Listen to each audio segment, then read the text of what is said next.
ये कहां से सीता जी को मिली? ये चूड़ामणि माता सीता को कैकेयी ने मुंह दिखाई दी। नोट करना, एक बहुत प्यारी बात छूटी है। महारानी कैकेयी ने सीता का मुंह देखा है, चूड़ामणि दी है। महारानी सुमित्रा ने, मैंने कहा था, वायदा किया था श्री भरद्वाज जी, मैं बताऊंगा सीता सोने में कैसे रही।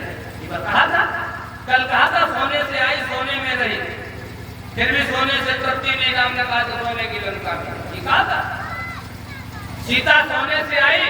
राजा जनक के यहाँ जो संपत्ति है उसे देखकर देवराज इंद्र लज्जित होता। सोने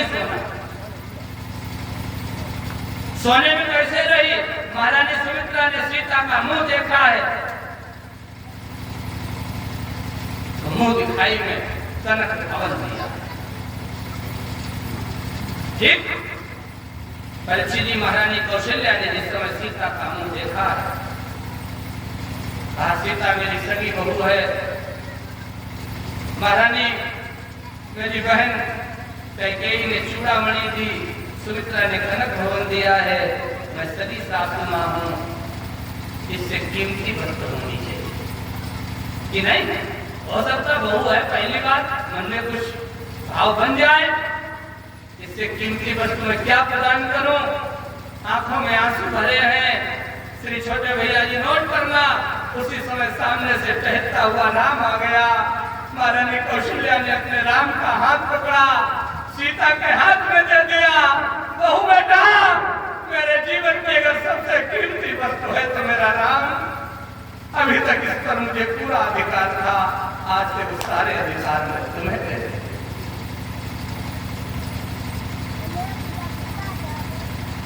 और अपनी झोली फैला दी।